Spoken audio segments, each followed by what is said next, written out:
Assalamualaikum warahmatullahi wabarakatuh. Bismillahirrahmanirrahim. Alhamdulillahi rabbil alamin. Wassalatu wassalamu ala Rasulillah Sayyidina Muhammadin wa ala alihi wa ashabihi wa man tabi'ahu bi ihsanin ila yaumiddin, amma ba'd. Yang saya hormati, mudah-mudahan Allah muliakan bapak-bapak, ibu-ibu, dan segenap jamaah sholat isya dan tarawih rahimahullah. Puji syukur kita panjatkan kehadirat Allah Subhanahu wa ta'ala. Salawat dan salam semoga selalu tercurah limpah kehadirat junjungan kita Nabi Muhammad sallallahu alaihi wasallam, kepada keluarganya, sahabatnya, pengikutnya, mudah-mudahan termasuk kita di dalamnya.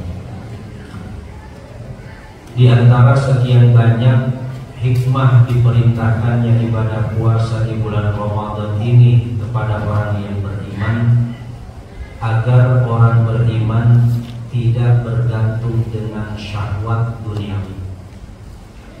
Ketika orang beriman melepaskan diri dari ketergantungan syahwat duniawi, maka orang beriman itu akan merasakan bahagia di dalam hidup. Karena bahagia adalah sesuatu yang sangat didambakan oleh setiap manusia yang diberi waktu hidup.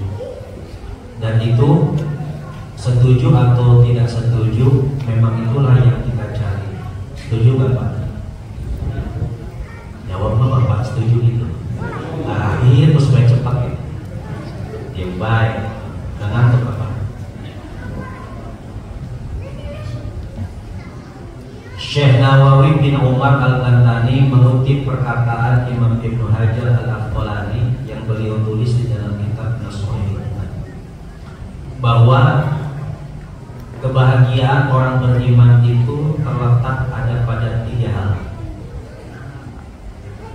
Yang pertama, man kana lahu qalbun alimun bi anna Allaha ma'ah.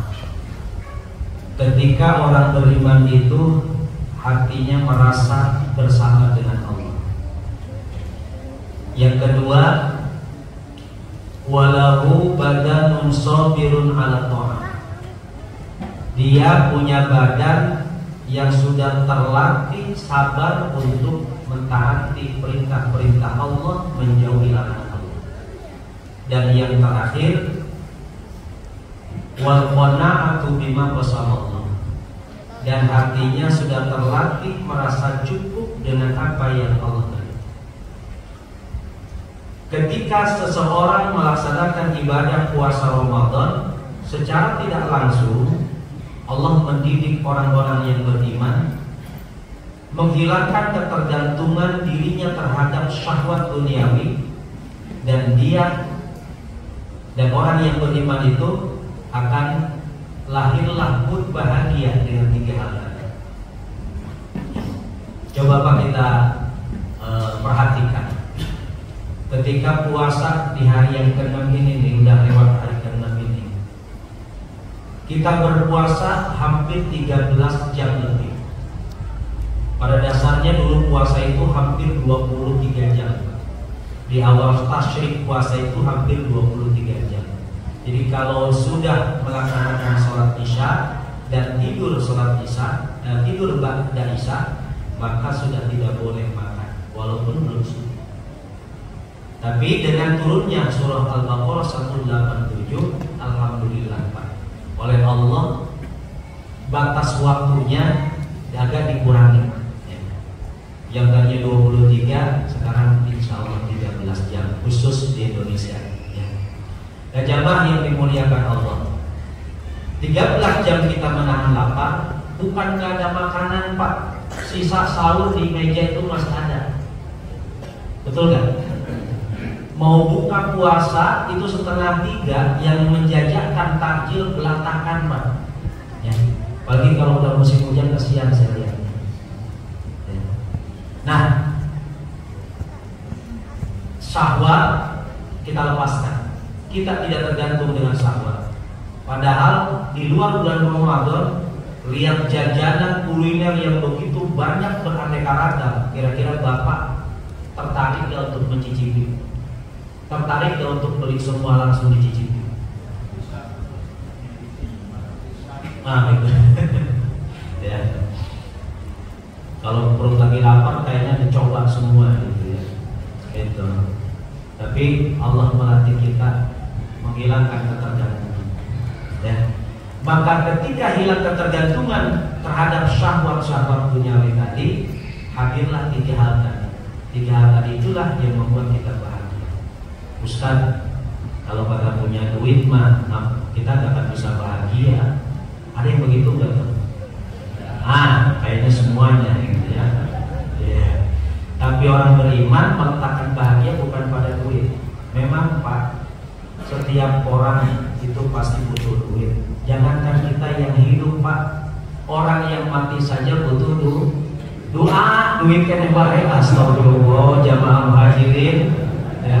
Yang mati butuh duit juga, butuh doa. Nah, jamaah yang dimuliakan Allah. Nah, ketika hilang ketergantungan kita terhadap syahwat, maka hadirlah mood bahagia dengan 3 ciri tadi. Ketika hati merasa bersama dengan Allah. Nah, puasa ini melatih kita selalu merasa bersama dengan Allah. Kita buktikan Pak. Selama kita menahan lapar haus di siang hari, ada 3 waktu. Ada 3 waktu sholat yang kita lewati, yang di situ kita berwudu. Pertama, subuh. Kita wudu subuh, wudu untuk sholat zuhur, wudu untuk sholat asar. Di situ Rasulullah menganjurkan kita untuk berkumur, untuk beristinsyak. Balik fil istinsyak wal madmadah illa an takuna sha'iman, kata Rasulullah. Keraskan ketika wudu, ketika berkumur, ketika menghirup air ke hidung, dalam berwudu keraskan. Kecuali kalau puasa jangan dikerasin, takut nyelonong. Nah, kita dilatih untuk merasa bersama dengan Allah dalam wudu itu. Satu contohnya, ketika berwudu Pak, ada 5 sampai 10 peran berjajar. Orang wudu semuanya, saling berdekatan, jaraknya mungkin 1 jengkal. Di situ kita merasa bersama dengan Allah, sehingga kita tidak korupsi dalam berwudu. Mana korupsinya? Air yang kita masukkan melalui telapak tangan ke mulut, isinya 50 cc, keluar juga 50 cc. Kira-kira bisa nggak? Ada celah, ada kesempatan nggak untuk kita korupsi? Masuk 50 mili, keluar 30. Bisa Pak Haji? Bisa. Teman yang dekat kita tahu nggak? Nggak tahu. Kenapa kita jujur, tidak berkhianat? Nah, itu maksud saya. Kita dilatih untuk merasa bersama dengan Allah. Kalau nggak merasa bersama dengan Allah, teman sebelah tahu kagak ya? Iya, kita mau korupsi air 20 mili juga nggak tahu dia, benar nggak? Nah, gitu. 3 waktu. Nah, di sini Pak, ya. Maka orang beriman meletakkan bahagianya ketika hatinya merasa bersama dengan Allah. Bahagia ditaruh di duit, nggak lama bahagianya. Tuh, yang sekarang tersandung set bom ratusan miliar, gak usah disebutin hibah, namanya mah, gitu kan? Berapa tahun dia bahagianya Pak? Nah, sekarang dia menanggung resikonya, betul nggak? Duitnya ditarik sama KPK, lagi gonjang-ganjing, gitu kan?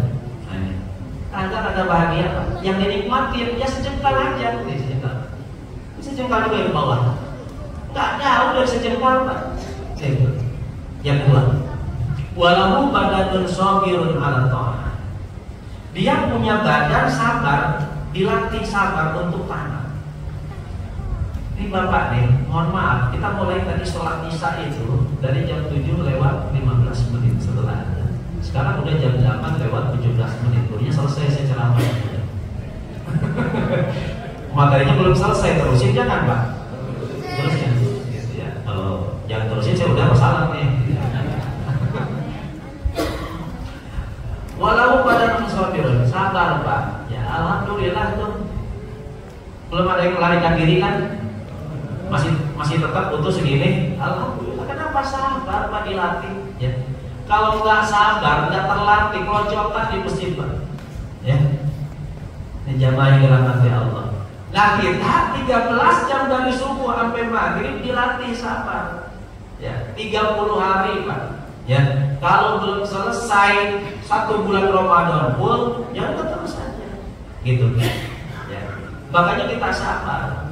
Alhamdulillah. Ya walaupun ada perbedaan nanti barangkali ya antara versi Ishak dengan Ruyat mungkin lebarannya agak beda. Nggak apa-apa. Ya, yang penting pakai ilmu, pakai Ishak. Kalau nggak pakai Ishak, pakai Ruyat. Ya. Yang salah itu nggak pakai Ishak, nggak pakai Ruyat, langsung lebaran. Nah ini ada nggak? Ada aja ya dengan dia mah Ramadan yang nggak pakai Ishak, nggak pakai Ruyat ya Pak. Jadi nanti kemarin tuh hari Kamis langsung lebaran ya Pak. Nggak puasa dulu. Nah, nggak sabar mereka Pak. Gitu. Maka puasa ini berarti kita sabar. Pantas kata Rasulullah, as-shaum nisfu shabar. Puasa itu setengah dari sabar. Dan karena puasa ini adalah ibadah sabar, fa'in las-shaum fa'innahu li wa ana ajzibi. Puasa itu urusanku, aku yang akan balas. Kenapa? Innama yuwaffas sabiruna ajrahum bighairi hisab.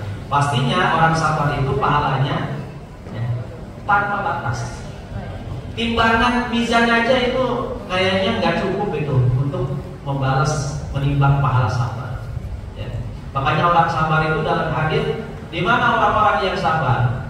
Ya, orang yang sabar dalam hidupnya, sabar dalam taat, sabar dalam menghadapi musibah, mereka tidak ditegakkan mizan, langsung habis dihisab langsung.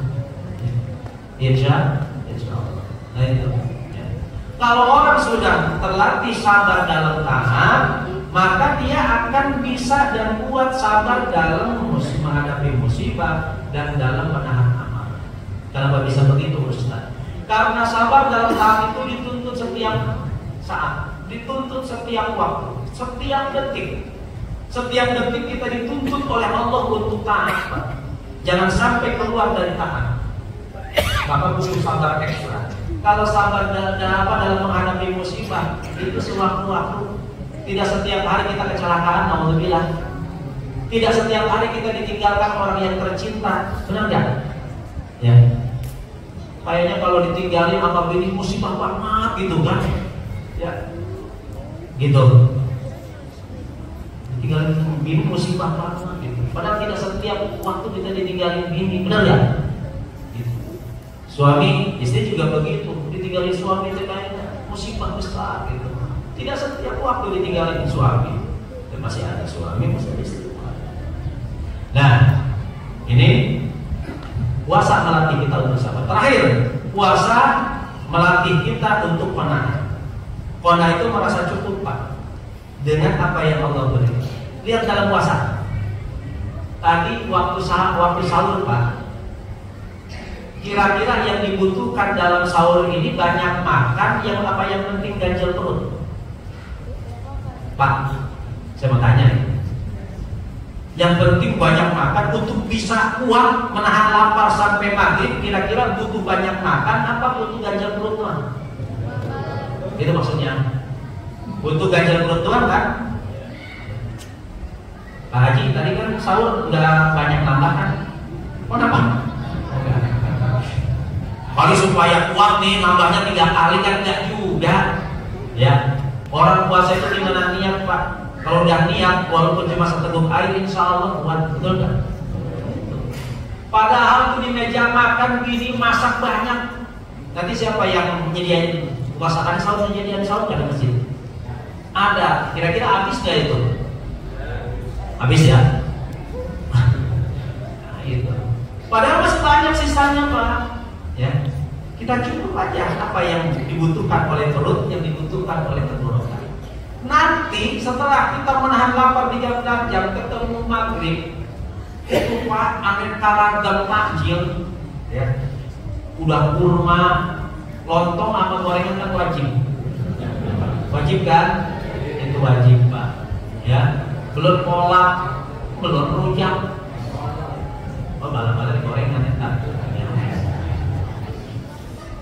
Yang dibutuhkan oleh kita bukan itu, Pak. Yang dibutuhkan oleh kita adalah tetesan air yang bisa melegakan tenggorokan yang sudah kering.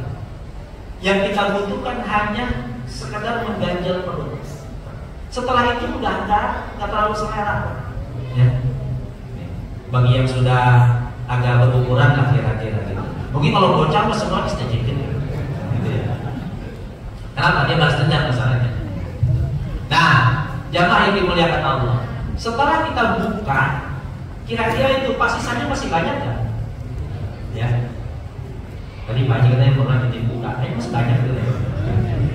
Masih banyak Pak. Ya.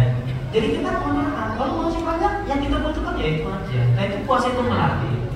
Nah, kalau orang beriman sudah 3 hal ini, merasa kebersamaan dengan Allah, badannya dilatih untuk sabar tahan, kemudian jiwanya dilatih untuk menahan, bahagia di hidupnya.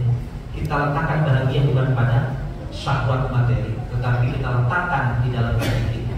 Insya Allah, mudah-mudahan bermanfaat. Barakallahu fi wa lakum. Wassalamualaikum warahmatullahi wabarakatuh.